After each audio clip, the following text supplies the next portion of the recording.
What's up, guys, and welcome back to the Thai Championship. This is going to be the second best of one of the day. We have MiTH going to be playing on the Dire, and Mineski, or can I even call them Mineski, going to be playing on the Radiant. Obviously, there were some issues going with Mineski lately, but they're here now, kind of, and we'll see if they have what it takes to go up against MiTH. Here on HeflaTV 1, I'm going to be one of your casters. I'm Mike Loris, and I'm joined by Grandis V. Okay, so right now I'm going to try to find out who is actually playing for Mineski, as far as who's on which name, because they haven't actually been changed since most of these players are not currently on the actual Mineski roster, as far as the in-game client is concerned. Out of game, I'm pretty sure you all know what's going on. It looks like colon greater than is J, and FU is FU, or Foo, and I have no idea. I think that's Vash on the 5th slot, and that would leave Owa on 5593. That's incredibly confusing. Yeah, that's way too confusing, man. If they don't want to have their real names, then shit, we're not going to call them by their real names. We're just going to probably call them by their hero names. So in this particular game, we are going to have some hero names. We got Razor and Terrorblade be the opening for Mineski, whereas MiTH, they slam pick that Death Prophet first. It's a hero that's been nerfed time and time again, but seems like MiTH, they still believe in the Death Prophet.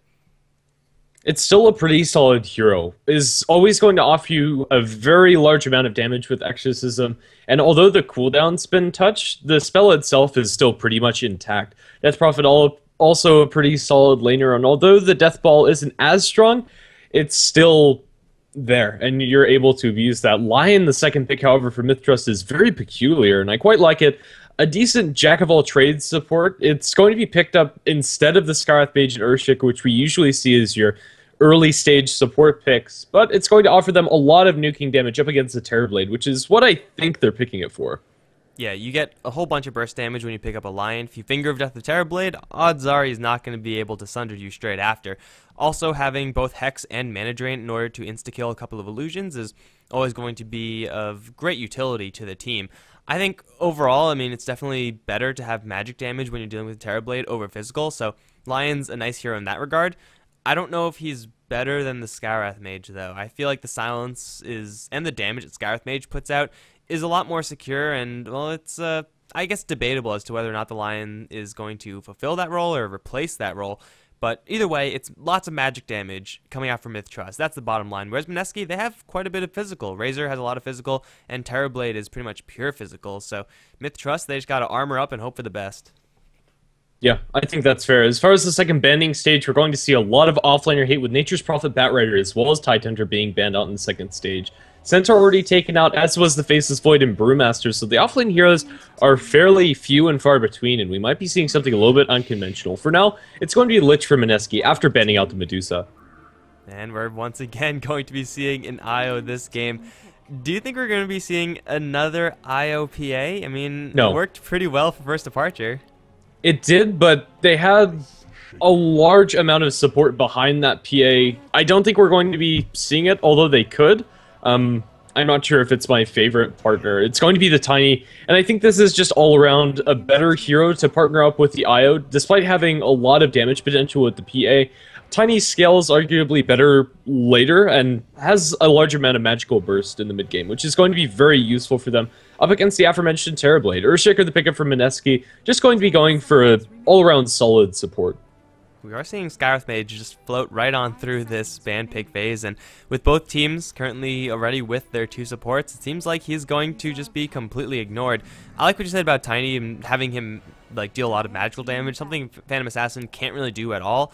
And again, when you're dealing with Terrorblade, magical damage is preferable over physical because Terrorblade has so much armor. Tiny has magical damage in spades. So MiTH, they have, quite powerful cores. Like, both these cores do a lot of mixed damage, and that's actually pretty unique. Like, you don't usually have a very mixed damage heavy set of cores. Like, if you look at Mineski's lineup, Terrorblade, Razor, mostly physical, whereas MiTH have Exorcism physical, Tiny's mostly physical, though they have some magic mixed in as well. So Mineski, they're going to have to struggle in order to really keep themselves safe versus this high damage lineup of MiTH, but I think really where Mineski can get off the ground is if they start the aggression early. Earthshaker Lich is pretty dangerous, and Lion and IO typically don't like to fight until they get to level 6-ish. Yeah, in theory, I'd love to see an Elder Titan picked up by MiTH, but I don't think it's going to work in practice because of the lanes coming out from Mineski just being a little too strong to make that hero worthwhile. But if they do get their hands on it and they're able to get it to level 8 at decent timing, it could be incredibly scary. As for Mineski, they're going to go ahead and pick up the Templar Assassin. All of their cores are fairly control light. Earthshaker is all of their stuns. Terrorblade Sunder no longer cancels TPs or interrupts if you're trying to channel. So, I don't know, Templar Assassin is a very peculiar pick here. The physical damage from Mineski is very threatening, and if they're able to actually connect with it, but I'm not sure they're going to be able to do so. I'm liking MiTH's chances, even though we haven't seen the 5th hero. That said, a Templar Assassin, Terrorblade, and Razor definitely can run away with the game if they get off to an early start. Yeah, and that's something that MiTH are going to have to try to protect themselves from. They needed an offlane hero who's able to fight early and often. As Tiny Death Prophet, they can do a decent job, but this is a lot of aggression that I expect Mineski are going to apply towards MiTH. Taking it late game versus a Tiny, always a little bit sketchy, no matter how many good heroes you have in the late game, as Tiny with Overcharge is just going to beat you down, and it's not going to be fun times for you. So Mineski, they have a whole bunch of physical damage, so they're going to be able to abuse the lack of armor on this Tiny and the lack of armor on the IO to great effect. If they could get a nice early game start, then, as you said, Mineski are going to just run away with this game. But if MiTH hold even for the first, however long, 10 minutes into the game, let's say, then eventually IO Tiny, the burst damage of line is going to come up, Death Prophet's going to be a larger threat, and then Mineski are going to really struggle to make things happen. Yeah, right now I have no idea what MiTH are going to consider going for their last hero. Is pretty much all of the offlaners are taken out of the pool. Darkseer as well as Doom were banned out in the last stage, and outside of that, they're looking at something a little bit less conventional. Elder Titan's available, but instead they go for the Magnas. I like this choice, and I don't like this choice. It's going to be a lot of damage, most importantly for the Tiny. He doesn't benefit that much from the cleave. He is going to be cleaving at about 100%, however. That 50% damage on a Tiny is ridiculous. Pretty much giving him half a rapier, to put that into perspective. That said, I'm not sure Magnus is going to be able to fight effectively enough up against Mineski's lineup. Very tied down to the cooldown of his ultimate, as well as a Blink Dagger timing. Yeah, I guess the Magnus is going to excel at taking out the melee/low range heroes of the Templar Assassin Terrorblade. When you have heroes like that, then RP does get a lot better, though it's kind of not the best, as Magnus is going to have to be able to burst people down, and it's not exactly the safest scenario to do so. Templar Assassin has Refraction, very good against Mag. Razor just generally tanky, and Terrorblade, I could see him withstanding everything and then turning around to sunder the Mag. So the Mag synergy with the Tiny Cleave, with the Overcharge, is certainly going to be very devastating if MiTH can get all of that online. But of course, that requires a hell of a lot of levels. And again, MiTH, they need to get those levels if they're actually going to be able to function in this game. Yeah. Well, that said, we're going to get into the game, and I'll go ahead and introduce the Radiant side since I looked up their names. We're going to have Fu playing on the Terrorblade, playing on the Earthshaker. That is Jay on the Razor, if I remember correctly, Jesse Vash on the Lich, and Johnny playing on the Templar Assassin. Yeah, I'm not going to remember that, just so everyone knows. Don't worry about it. The MiTH. We got Nucky playing the Lion. MyPro is going to be handling the Death Prophet. KYT Kim, I think that's a stand-in for MiTH. He's going to be playing the Mag. Lakels is going to be playing the Tiny with the badass lava kind of skin going on. And SD is going to be playing the IO. Not really sure why we're paused, but I mean, it's not a real game of Dota unless we start off with a pause. MiTH, they have a quite heavy pushing lineup. Lakels is a Tiny who's getting able to push down pretty aggressively along with MyPro. And Mineski, and they have a good amount of AoE, I guess, to deal with it, but I don't know, I feel like MiTH, they could definitely take some towers early, whereas Mineski, their pushing is pretty much limited to Terrorblade. Yeah, and not to take anything away from Terrorblade, it does take quite a while before he comes online and really becomes a pushing monster, and similar for Razor. Aghanim Scepter, although eventually will probably come out for the Razor, my goodness. It's going to be a long time incoming. For now, we're going to see how these lanes are going to break down. It's going to be what looks to be an aggressive tri-lane coming out from Mineski, with Razor, Earthshaker, and Lich all heading towards the top lane, leaving your Terrorblade to solo up against the Magnus. I like the idea of going aggressive versus a Tiny, as he could put out a lot of damage, but he is inherently a fragile hero when he has 0 armor, and if you have a Razor whipping him down, then Tiny's going to feel the effects of that.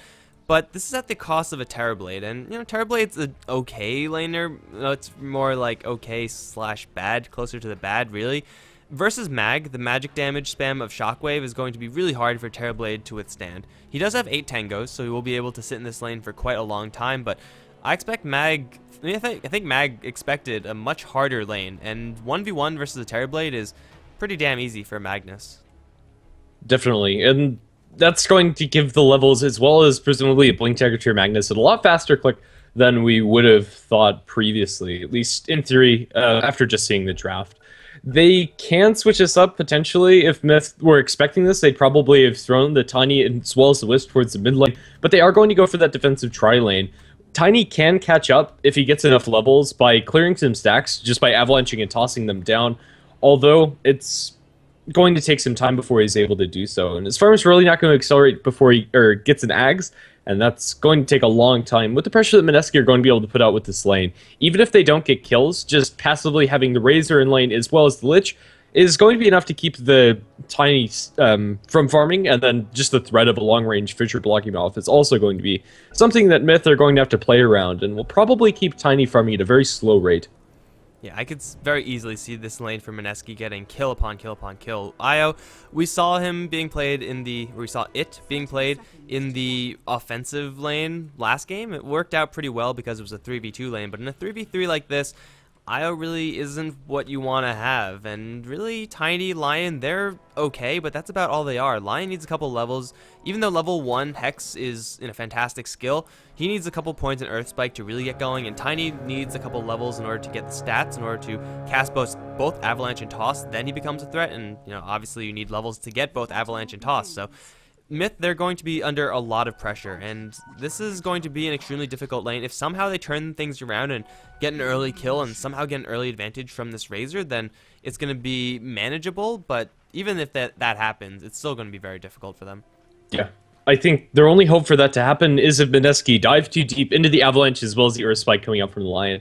Lion is going to go for the Earth Spike instead of for the Hex. I don't know. I like seeing the first point in the Hex a little bit better, as it's just a great value point. That said, Earth Spike might be able to catch up multiple heroes, which could be crucial. The mid lane matchup, Death Prophet versus Templar Assassin, should be Templar Assassin favored. Although Death Prophet should be able to get a decent amount from the Crypt Swarm, most of our actions should be isolated, as usual, in the Tri versus Tri scenario. Yeah, the mid lanes can't really have an effective job versus each other, as for another pause, fantastic. I love all these pauses, but mid lane is mostly just going to bump into each other. I don't expect either of these two heroes to get kills on one another, as Templar Assassin in general should keep herself pretty safe due to refraction, and MiPro should have the range advantage, so unless there is a level 6 involved, no one should die on this mid lane. Bottom lane, we see the Terrorblade already being very aggressive versus the Mag, who has actually started for boots first, expecting a tri-lane from Mineski, or expecting a much more deadly lane, not just a 1v1 dual lane. If he expected the Terrorblade, you could be sure that Magnus would have a stout shield, and then he'll be more than happy to tango with the Terrorblade. But as of right now, Metamorphosis is going to pretty much cyclically secure Terrorblade's lane, as when you have this much base damage and the range advantage, there's really no solo here that could really feel comfortable against you. Yeah, definitely not. Especially since he went for Skewer also at level 1. Had he known that Terrorblade was going to be there, he probably would have gone for Shockwave. I'm not sure if he's been, or if he's had to use that yet, and it doesn't look like it with the current amount of mana that he has, and I think he pre-skilled that. Had he saved his skill point, his hopes for doing well in this lane might have been a little bit better, as even at the earlier points, the Shockwave harass towards the Terrorblade is going to be very significant, with only about 500 HP. Alright, so we have a pause up on the top lane, where Razor has already gotten a static link over on the Tiny. He does have an Avalanche, so he can potentially disengage. I think, no, I mean, Lich he's nowhere close, and the Earthshaker is way too far away, so never mind. I was going to say they could potentially get a kill onto Lakel's, but no, Lich doesn't even have Frost Blast. Fissure, although if it could be a possibility, the Earthshaker would need to be closer to the wards than he is right now in order to actually get that to happen. So it's just going to be Razor single-handedly applying pressure to the enemy team, and what can Lion do about this? What can Io do about this? Pretty much nothing. If they try to initiate onto the Razor, then Razor's going to get back up from the Fissure, from the Frost Blast, inevitably, and then just turn things around. So I expect this top lane to be pretty much locked down from Mineski. And, when you have a top lane that's going this well, a bottom lane that's going this well, and a mid lane that's going to be breaking even, or expected to break even, Mineski are going to be sitting pretty, and this is not what I would expect, seeing as though they are pretty much a cobbled together team. Yeah, and when you put it that way, Mineski are going to be looking good to translate this in towards the mid game. MiTH, despite having a Tiny to fall back on the late game, if you aren't able to get up those items, it doesn't matter your theoretical power when it comes to late game if Mineski are going to come knocking on your door come about 10 minutes in, and this is going to be very difficult for them to actually cope with. Templar Assassin, I have no idea what Johnny's preferred build on TA is going to be, but whether it goes for the Blink, more mobility, or maybe just a BKB, I don't think it really matters. If the TA has an item to allow her to stick on a target, MiTH are just going to fall, especially the Lion and the IO. Although we'll probably see Tranquil Boots on the Lion. Wisp as well as Lion are both very squishy heroes with very little armor, and a Meld Strike is going to be putting him at minus armor, or at the very least at 0, which means that Johnny's going to be doing a truckload of damage and be able to burst them down incredibly fast. Yeah, I just hope that he doesn't go for the kind of late game angled Hand of Midas build for Templar Assassin. It works sometimes. I don't think this is the game for it. You mentioned the fact that MiTH have very little armor. We've kind of been harping about that, but it is a relevant fact, especially when you're dealing with TA with the meld. If she goes for Phase Boots Blink Dagger, that'll be fantastic. If she goes for the Power Treads Drums Yasha type of build, that'll work as well. As long as she avoids the Hand of Midas, I think Mineski are going to be pretty happy with this Templar Assassin's performance. She will have so many opportunities in order to just single-handedly kill heroes off from MiTH. And if you have a Templar Assassin that can get 1, 2, maybe even 3 kills, then she's going to be very happy moving forward. Suddenly, she could, go for a very late Hand of Midas as long as she is going to be able to start action early. That's really what I expect from Templar Assassins most of the time, and most of the time I'm a little bit underwhelmed by the Hand of Midas build. Yeah, I think that's fair. And also, if she's able to just assassinate that IO at the beginning of the fight, Tiny's going to be a lot less scary. A Tiny without an IO is, I don't know, kind of like bread without butter. It's just kind of meh. You're going to have a Tiny without the extra ability to attack with the overcharge as well as the reduced damage, and then the defensive relocates might not be able to come out. Yeah, which could be very important. I'd like to see the Blink build personally, but the race car build also has its merits. Yeah, maybe Blink build against the IO, just gotta kill him off in one shot as opposed to just trying to chase him down. With Tether, that could be a little bit hard. It doesn't really have that much difference, in my opinion. They typically do tend to behave the same, but I think this pause is going to last for a very long time, guys. So we're in here for the long haul. Top lane, we've already established that Mineski should have that one on lockdown. Bottom lane, let me mention this a little bit. Mag is going to struggle up against Terrorblade sometimes, but in between these metamorphoses, Mag is going to have time to farm up, and he will have a decent enough lane, but it really depends on how much the Terrorblade actually gets done with this metamorphosis. If he completely shoves the Magnus out of lane like he's doing right now, like look at the spacing, Magnus isn't going to be getting anything, then this is going to be a lane where Terrorblade is going to be seesawing back and forth between denying Mag completely and letting Mag have everything. And then ultimately I think Mineski are okay if this lane just breaks even. Yeah, I think that's fair. A Magnus is definitely not as scary as a Terrorblade with farm. Despite having a really big jump in power with Blink Dagger, after the fact, it's not very important. And as long as their Terrorblade isn't dying, I think they're completely fine with this. Terrorblade would have to severely overextend to die. Getting Seared under tower could do it, but I doubt that's ever going to happen. Right now, Magnus is going to have some difficulty, but once he gets any way to sustain through this lane, I imagine him going for a bottle.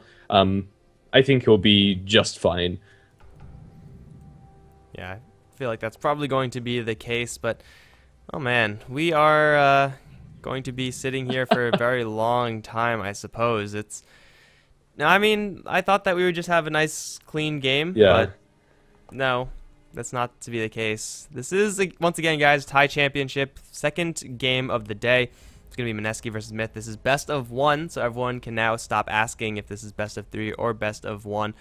Just one game here, and then, yeah, it's pretty late where we are right now. And just a little bit. Yeah, just a little bit. We're definitely feeling it, and the pausing certainly isn't helping either. It's really not. I think at this point you can call it early rather than being late, as I think it's almost 4 where you're at and almost 3 where I am. It's not pleasant. I don't know. I don't know. It's perfectly serviceable, and I'm glad we're watching Dota, but right now we're paused, and that's not what I wanted to be spending my very early hours of the morning doing. Yeah, we can watch pause screens, at our leisure whenever we want, but, I typically don't like to watch pause screens this early/late. So, yeah, I would much rather be doing pretty much anything else than watching this pause screen. More or less. Yeah, I think we've pretty much covered everything. Not very much material to look at. We've kind of glanced at all of the lanes. At only 46 seconds into the game, there's very little we can actually analyze. Yeah, and I can't even look at the top lane because Razor's static link is Oh all yeah. staticky, and that's just getting to me, and I'm sure it's getting to everyone else whenever I go up there. So there's gonna have to not look at any of their cosmetics or anything like that. Just gonna be the mag and the Terrorblade. We have some real cinematic moments going on here, but yeah, maybe we could. I mean, I don't even understand what's going on in the on the official stream. They're handling headsets, so I'm assuming something is wrong with sound, but who knows?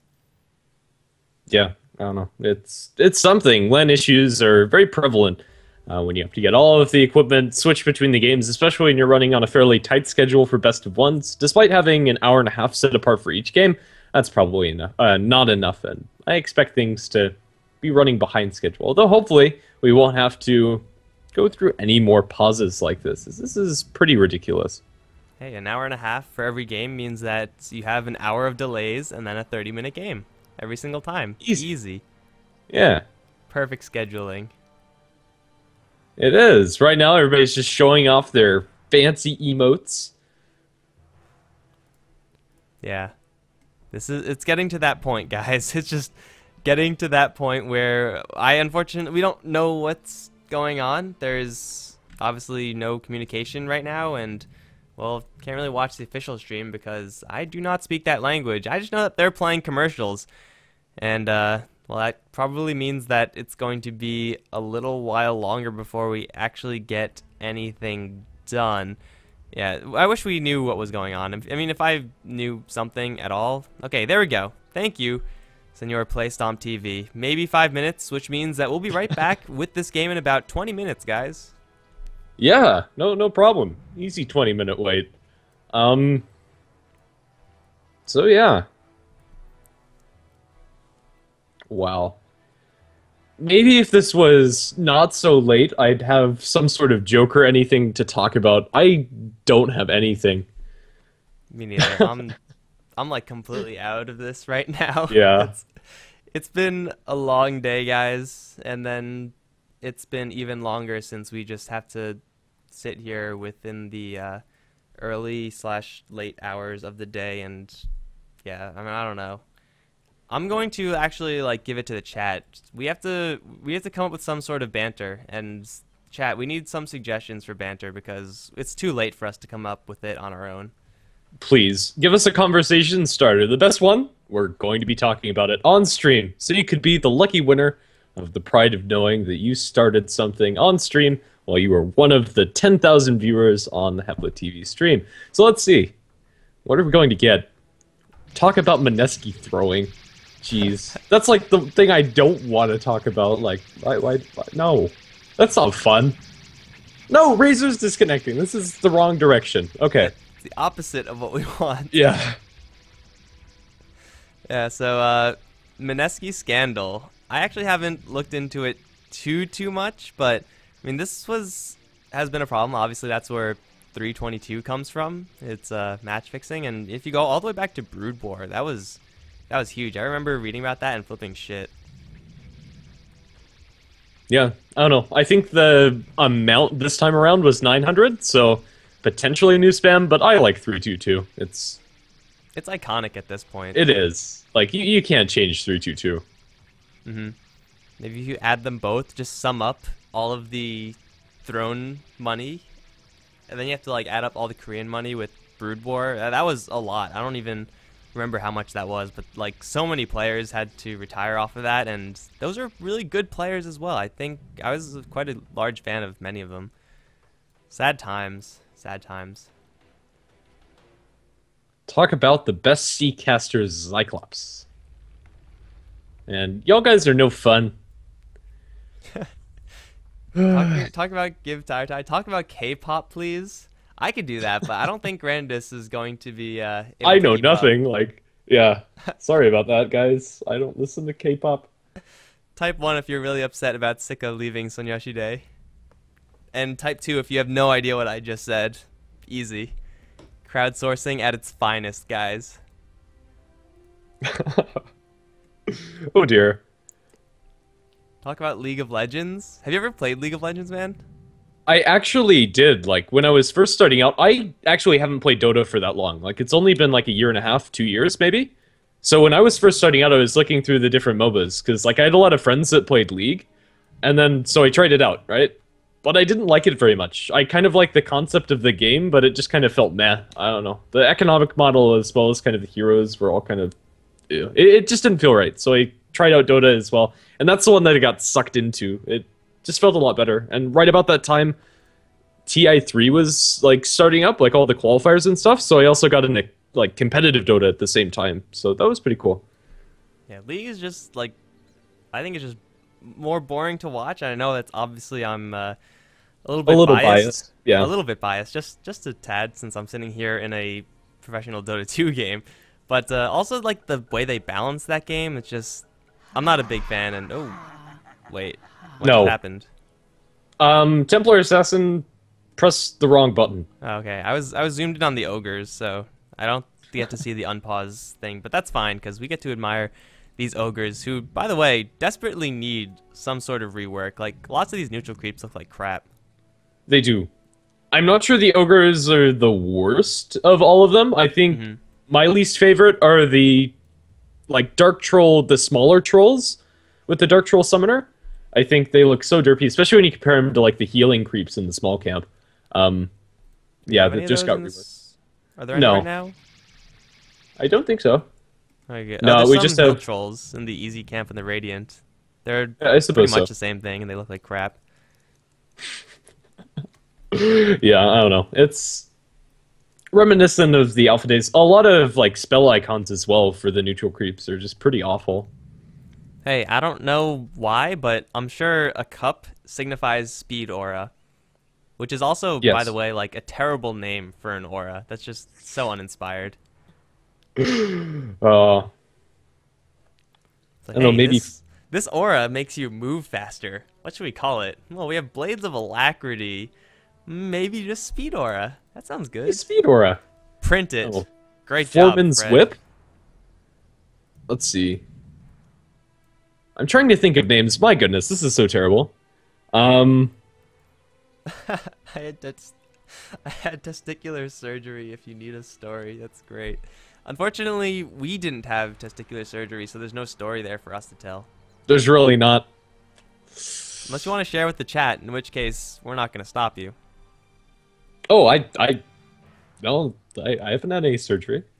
I actually haven't ever had a major surgery. Like, I think my most traumatic incident was when I was 3 and I fell out of the car. Like, when it was stopped, of course. It wasn't running. Yeah, okay, so I was a 3-year-old and I was wanting to get out of the car myself. Or maybe I was 2. I was really young. Like, I can't remember anything. I just had pictures. And I, like, face planted on the curb and needed stitches on my face. So that was it. Like, that's the most dramatic event that I've been. Hey, we have a game! Sweet! That story was amazing, though. I think it was. That's like a 9 out of 10, 10 out of 10 story right there. You should definitely tell it again in our next pause. You got it. More amazing stories. Now we have to get back into the mood of casting this game after an extended pause, which might be pretty difficult. After getting linked up to 24 damage stolen, the Kelsen's going to be left alone, and then that's going to wear off. The Tiny's not farming well, and expect this to stay the case, especially since this lane is pushing. His supports are going to start pulling as they did get a stack off. Or actually, is that even a stack? Yeah, it is. We have double Cobalt Fulrins. Got to get them speed auras up, and SD is going to be collecting a couple of levels, a little bit of experience off of this. The IO pulling this wave is just so necessary. Otherwise, MiTH, they really can't afford to farm past, or like go past this point. That is just the dead zone. Like, if you go past this, you're just going to die to the Mineski side. So they have to make sure that their creep wave is pulled back very far. Otherwise, they're just in too much danger. And even if it is like Lakel's lasting under a tower, I could realistically see Mineski thinking about going for a wraparound dive, but not if Lich doesn't go for Frost Blast. This is actually a pretty peculiar build on Lich. Frost Blast seems pretty good, although Ice Armor, it's okay too. You really don't have to worry about that much physical damage from the MiTH side this early on. Yeah, I think that's fair. I'm tempted to say that that's a misclick I don't know, they're not ranged. Tiny's never going to be clicking Razor. If he's that close to the Razor, Razor's going to be linking him anyway. That slow is hardly going to be relevant. We have a rotation down bottom from Naki as he's looking potentially for a kill on the Terrorblade. He's going to harass him very heavily, but it's only a level 1 line. He can't actually do that. And they're going to go for Lakel's up on top. The Fissure has already been used, though, and again, there's no Frost Blast, so keeping this Tiny in place is going to be near impossible. They're thinking about going for bottom lane and top lane all at the same time. Terrorblade, they really have to try to get him in between the Metamorphosis, but again, level 1 Lion is actually a pretty terrible hero. Like, Earth Spike does not last very long, that's done. You really want a level 1 Hex if you're going to get anything done, or you want to save the Impale for that time when you could actually get a Skewer off, but Nucky being down here is not actually contributing too much to this lane. I mean, yes, Terrorblade isn't last hitting super comfortably, but he's also not being pressured, and I don't really know if the Lion, to be fair, could be doing anything else anywhere else, but he's not really doing that much down in this bottom lane. I don't know, it's supposedly nice. He's going to get the Earth Spike off a little bit of harass going the way of the Terrorblade. As you said, I don't think there's anything else useful they could be doing. Io is currently on stacking and pulling operations on the Radiant side. Their camp has been blocked out by a Sentry Ward, so they're not going to have the pull camp available anytime soon. So MiTH are now in a bit of an awkward situation where their Tiny can't really get anything, as it's hardly ever safe for him to farm in the lane. He's potentially going to look for it. Now the Frost Blast is up for the Lich, and he's going to throw out the way of Lakel. He's currently sticking around a lot longer than I thought he would. No Fissure thrown out. There's the Fissure. It actually blocks the kills perfectly, but there's no follow-up for this. Nobody else is in position. That's a little bit unfortunate. Lakel gets to walk away for however long, and still the Mineski aggressive tri-lane. It is a success because Tiny is not farming, and you know, you could call an aggressive tri-lane a success if you get kills and or if you could shut down the enemy side from farming. The Tiny, fortunately for him, does have somewhat of a contingency plan. He has a couple of stacks in the jungle here and there, which is going to be very nice, very easy to clear them off as Tiny. You just avalanche toss, and you know, most of the creeps are going to die. Unfortunately, he did get one Mud Golem spawn. Now 2 Mud Golem spawns. Oh man, yeah. That really sucks. Nobody likes Mud Golems, not even Mud Golems, so yeah, Tiny's going to get a little bit hurt by that, but still he has a way of getting some experience and levels, and the IO should be participating in that as well. Yeah. Right now, the winners in the laning phase are going to be TA, actually, surprisingly, taking a pretty large win over the Death Prophet in mid, 27-10, compared to 18-0 of the Death Prophet. I didn't expect the gap to be this large, although I'd say Johnny is slightly favored in this matchup. I was looking more for an even trade, but Johnny's just putting his damage advantage over the Death Prophet to good use. Now going very aggressively, going to use those traps onto MyPro. The second trap's going to come out after the Meld Strike. He's kind of blocking himself with the Fissure. This is going to be our first blood onto MyPro as he's dove under tower. Johnny's going to get that extra gold, and now this lane is completely in shambles for MiTH. In the meantime, Magnus down at bottom taking a lot of damage from the Terrorblade, but there's not another way to follow up the Reflection Slow. So Magnus is going to make it back to the safety of his tower, but is forced all the way out of lane by the Terrorblade. This is a level 2 Reflection as well, so Fu is going pretty deep in order to try to kill off this Terrorblade, and it's not really a huge investment, as usually Terrorblade is more concerned with gold than levels, but still, level 2 Reflection is very rarely seen, as generally you just want to get any sort of slow you could possibly get, but it will potentially help him in lane, but he's going to still be metamorphed, and he's still going to work on this tier 1 tower, and well, here comes the mag. He's going to be there in order to pull the aggro, but still not much commitment from the Terrorblade, yet he still brings the tower down about a third of its HP. Tiny. He's dead up top. He was dove by the Lich as well as the Razor. The Earthshaker wasn't anywhere close. That's just the two heroes getting a long enough link, and they're able to chase down the Tiny under tower. The Wisp is currently looking for some stacks as the Death Prophet again being dove in mid. Johnny's going to be able to make it successful the second time in a row. Although he doesn't have Refraction up, he shouldn't die this tower. It's going to be close. He is going to survive with 5 HP as Johnny's going to make it back to the safety of his well. And everything's going right for Mineski. There's just not really anything going poorly. The Razor's not farming that great, but after getting a kill on the Tiny, that's completely made up for, and completely has this lane on lockdown, 24-17 on the Razor. And that's really what you would expect from these types of lanes coming out from Mineski. I mean, you said that the Templar Assassin would have an edge in this lane, but not this much of an edge. 2 kills that were pretty much just her by herself. I mean, a little bit of help from the Earthshaker for sure, but Johnny's pretty much been doing this 100% Templar Assassin solo action, and versus the Death Prophet, this lane is winning a lot more than it really should be for Mineski. Top lane, it's winning about as much as it should be. And bottom lane is, well, take a look at the bottom lane. 29 for 3 versus 35 for 7. It's more or less a wash, but this is still a Terrorblade that is not being pressured. And, you know, we are mentioning that, oh, the lane's even. Mag is getting farm, as is the Terrorblade. The Terrorblade with farm is just so much deadlier than the Magnus. If he gets an item up, no matter what, if it's like a Radiance or a Sanjin Yasha, no matter what build Terrorblade is going to go for, he's going to be delivering the damage. Whereas Mag, yeah, Blink Dagger that's really fast is going to be nice sometimes, but if he can't actually get those RPs off for whatever reason, then suddenly he's not a very useful hero. Yeah, we talked in the draft about the Mistress lineup being very high in the damage department, but right now they're finding difficulty getting those items up in Tiny, as well as the levels on their supports. Still level 3 on the IO and level 4 on the Lion. Level 4 on the Lion's not terrible at this point in the game, but it's not great either, and I'm not sure Nucky is going to be able to get his level 6 at a decent time anyway. We'll just see how this is going to work for MiTH. Right now they're forced in playing passively. SD is continuously looking for the stacks. He's going to miss the stack on the double Mud Golem camp. That one's very hard to stack any further than that. And he is going to get another stack over here, but then again, another Mud Golem spawn. It's going to make this harder for the kills to farm. It is still possible, and we'll give the Tiny a little bit of experience, which is desperately needed. Man, freaking Mud Golems, man. Nobody likes them. Bottom lane, Terrorblade is going to potentially be Dove, as MyPro has made his rotation down here. He does have Exorcism, level 1 with level 3 Witchcraft, so definitely not the strongest pushing power in the world, but Terrorblade can't really do that much as far as counter push, except for pull the aggro and then hope for the best. So this is a push that MiTH can get away with, but it's going to be mid lane where they're going to be most concerned, as Johnny as well as the Earthshaker both going to be diving pretty deeply. Double damage on TA is the rune that you are going to fear pretty much the most, just behind the haste rune, but unfortunately closing the distance is going to be just a little bit too difficult for this TA. Gonna not get anyone over on mid, but at least forcing out the Mag, and that's going to be Mag, who's not on the bottom lane, not farming, not pushing, and it's a slight win for Mineski. They're forcing MiTH's movement, and really when you do that, you have pretty much, you kind of have map control in that sense. Yeah, I think it's going to be a straight-up lane swap, however, coming out from MiTH, is Death Prophet's currently sitting down in bottom, and I don't think that's going to change anytime soon.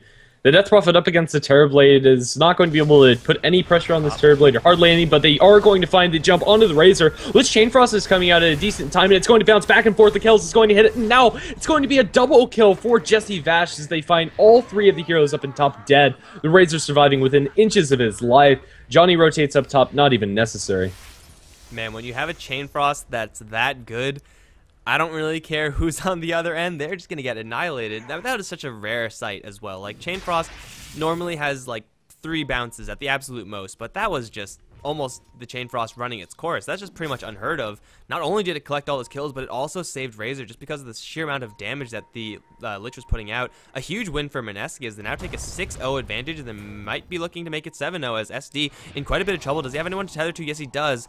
The Mag is going to provide the IO an escape route there, but I mean, shit, that Chain Frost just completely destroyed MiTH, and their lane was not going well to start off with, so it's just going to be them falling further and further behind as, wow, 5,000 gold, 5,000 experience, 10 minutes into the game is a huge advantage for Mineski.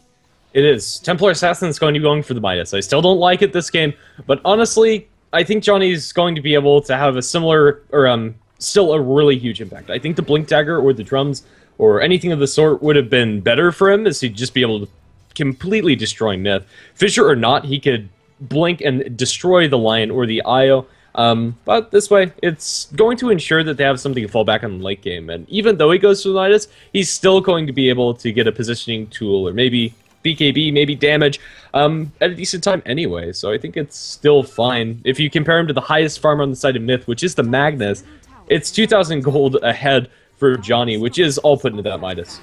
Yeah, when you're this far ahead, you could afford to take the tempo hit and pick up that hand of MiTH. Yeah, your drums or Blink Dagger is going to be just a little bit delayed, but hell, you're so far ahead anyway. Fu on the bottom lane is going to be in a little bit of trouble. He does not have Sunder, even though he's level 9. He's going to dig through a whole bunch of trees, then form an illusion block. It will be quickly dispersed as Fu's now going to try to TP out of this. This is pretty bold. He's going to barely go down, but here comes the Razor. He's going to catch MyPro. He's going to try TP out, and I think he will be lucky. No, it's the Earthshaker to teleport in, and suddenly MyPro is stuck in the trees. He was going to go down, and Johnny wants a piece of this action as well. Has a haste rune. He's very quickly closing onto the Mag, who does have an RP, trying to bait Johnny into this tower. Will throw the RP, but the refraction is going to eat most of it. In fact, it'll eat the shockwave as well, so Johnny's going to walk away from this with pretty much no damage dealt to him, as it is going to be a Terrorblade in exchange for a Death Prophet. It's a trade that MiTH are not that happy to make, as losing their death profit is pretty bad, but hell, getting yourself on the board, getting a kill at all is going to be pretty nice for them.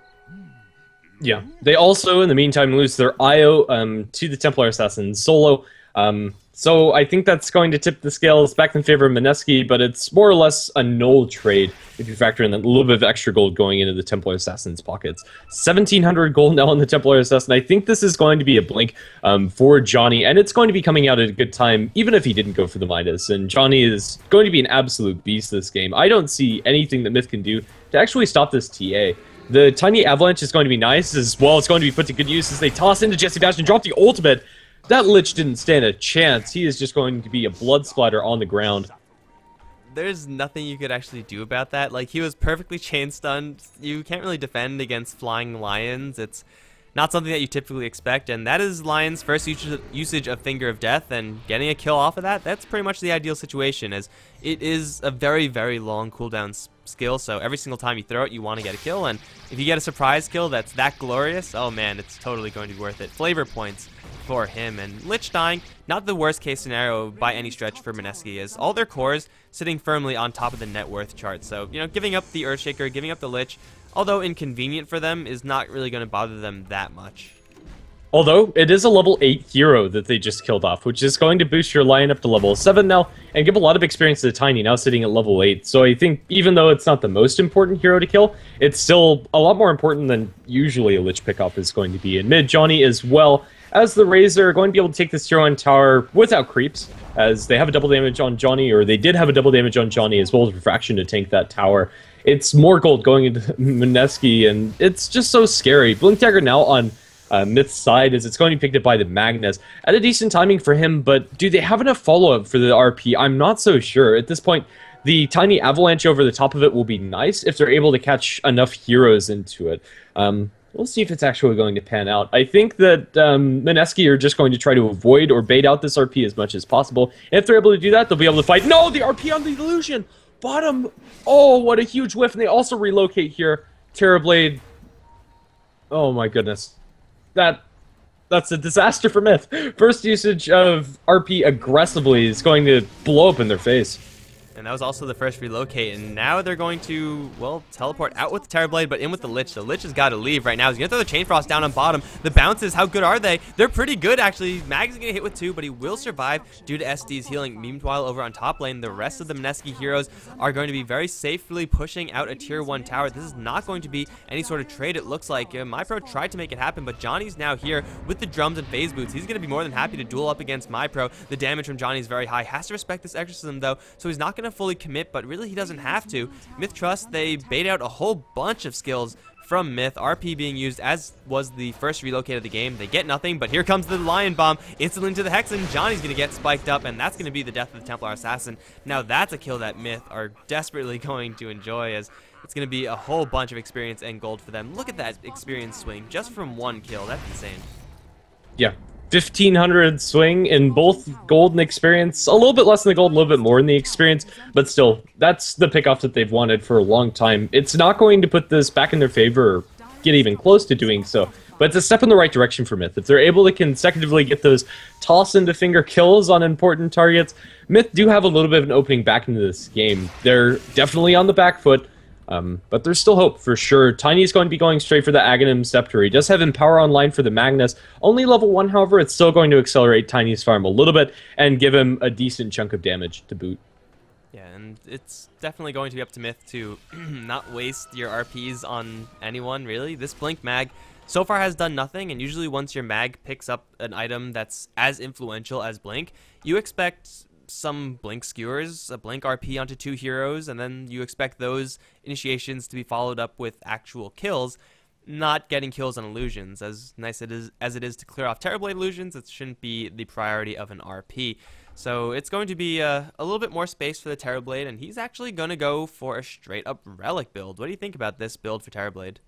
I don't like it. It hopefully isn't a Relic build for him, but there's not really anything else you'd be saving up for. Radiance on Terrorblade is wonderful if you're able to get away with it, and I think he'll be able to do so this game. But honestly, I think just the stats build is all around better when you're ahead and when you're behind. I just don't really feel the need for Radiance on this hero.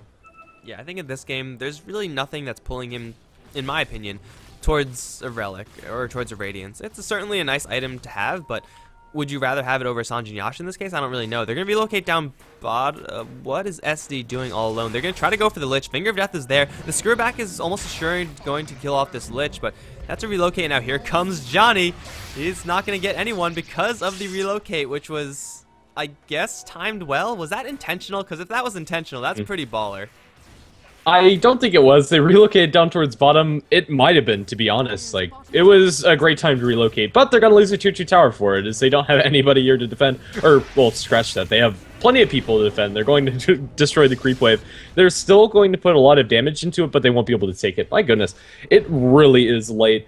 We are going to see a Blink Dagger on the Earthshaker, however, an incredibly fast timing for a support Earthshaker, especially after Arcane Boots, and I don't think MiTH are going to know this is going to happen. Enchant Totem is not leveled by the Earthshaker, which I think is a crucial build mistake coming out from him. The RP going to be dropped onto 2. Under tower, they're going to be skewered, as they're also going to be Earthspike. They combo this correctly. Now Johnny's going to be obliterated. Razor and Templar Assassin dying immediately. The Earthshaker now going to be caught out. Lich Chainfrost is going to be pretty good, but the Crypt Storm gives a double kill to MyPro.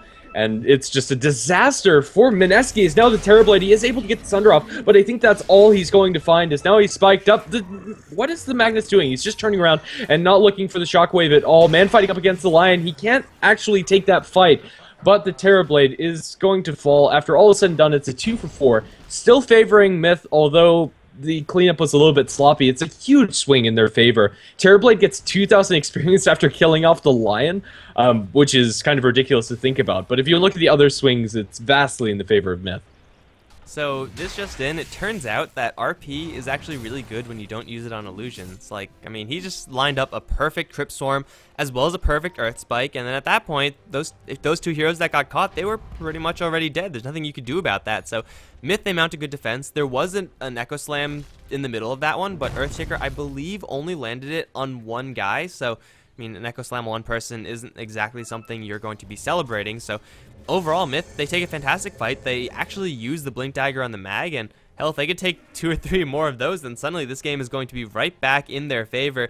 You can take a look at the dip of the net worth. It is a pretty substantial dip. Experience, though, that's really where it changed. All of a sudden, Mineski are pretty much without their experience lead. It dropped down to near 0 for a second, so MiTH, they're going to have to make those fights happen, and it's going to be pretty much 100% up to the Mag in order to make those happen. And the last fight was definitely in their favor. Templar Assassin is actually going to forego the blink completely, going for drums after the phase and now working towards what looks like a BKB for the TA. Right now we have a smoke coming out from MiTH, looking to catch somebody off guard again. They've been very good about working with this Lion Finger cooldown. Nucky's going to bump into an illusion, going to instantly destroy it with the Hex. They relocate on top of this, but it's a solo Wisp. That's not going to do anything. And MiTH, again, blow relocate on nothing. I don't know, it's not a complete waste. They'll be able to relocate the Lion back, I suppose. Yeah, that was a complete waste.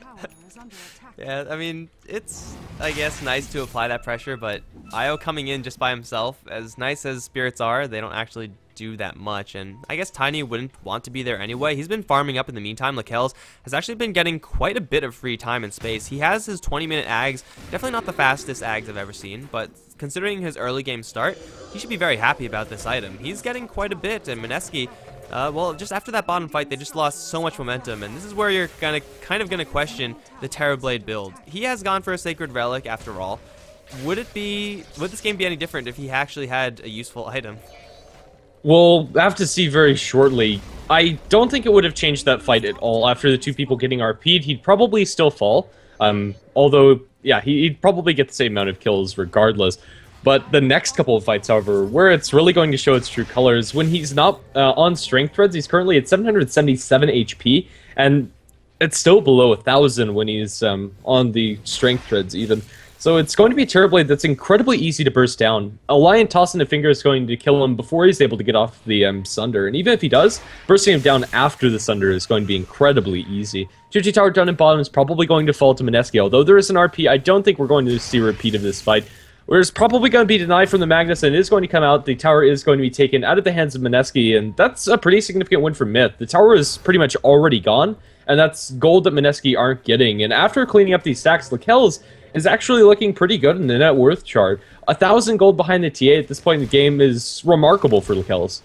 Yeah, he was getting nothing out of the early stages, but now he's right back in this game, and again, an IO Tiny, you can never really discount that combination. Overcharging with the cleave is absolutely devastating. So MiTH, they're kind of getting back into this. Getting the tower deny certainly helps a lot. That was Mineski investing 4 heroes several times in order to go for that tower, and I mean, they, yes, bring it down, but they don't get the gold, or don't get the gold they really expect. So MiTH are just getting a couple of wins here and there, and let's see if it's actually going to impact. Oh my god, this is actually a huge impact. The gold advantage down to about 2,500, whereas the experience is about tied up. Mineski have all but thrown away their lead. That's not to say that they're completely out of this game. They still have a lot of things going for them. They have a TA who's absolutely stacked with the Hand of MiTH, has a BKB finish whenever the courier wants to deliver that. The Terrorblade should have his Radiance soon enough, and they have a Blink down the Shaker. They have so many tools in order to get the correct fights, but MiTH trust they're just getting enough time so that they have their tools. Aghanim Scepter on Tiny, Mag with Force Staff, Blink. Really, that's all you need. Death Prophet Eul Scepter certainly helps. Yeah, there's not much more to say about it. Mineski are now going to be a lot more cautious about how they're moving around the map and about going for these tier 2 tower pushes. It's going to give Lakelz a lot of room to farm up his jungle, and right now, I don't think there's going to be much that changes the status quo. If somebody gets caught out by maybe a Blink Initiation from the Earthshaker or Magnus, there could be something like a Fissure into Blink Enchant Totem or a Blink Skewer could happen. But right now, it's going to be comfortable for MiTH. I think they're the ones that currently have the momentum going in their favor. Yeah, especially since they stopped all of Mineski's momentum. They're more than okay to just sit back and get this Tiny a little bit more farm. He's working with the Empower now. It is level 3 only, so it could only get stronger from here on out, and Tiny's going to be hitting like a truck on multiple heroes with, you know, pretty much 100% cleave, which is pretty scary. So MiTH, if they do let this stall out for a very long time, then eventually a farmed Terrorblade, a farmed Razor, and a farmed TA are going to be knocking on their front door. And as strong as Tiny is, they're going to have to get some miracle RPs in order to defend against that. So MiTH, they have to be not too complacent with the situation that they're in. They have to be looking for opportunities to use Exorcism to take down towers. Otherwise, the farming status quo is going to be favoring Mineski. Yeah, I think that's fair. Although, I think at about 35 minutes or so, Lakelz is going to have at least one major item completed, if not 2, and they'll have the tools that they need to fight up against Mineski. Mineski aren't going to be too upset with the status quo, as they're going to be waiting for those big items to come out, so that they can just turtle it out to the super late game. But Tiny is currently just cleaving down a tier 2 tower. He has the Wisp in reserve, the relocate's available if they need to get Lakelz out to safety. I don't think he's going to die, but Johnny's sure as hell going to try. He's going to be tossed up in the air. BKB going to come out afterwards, but the relocate's going to save the Tiny, although presumably costing Wisp his life.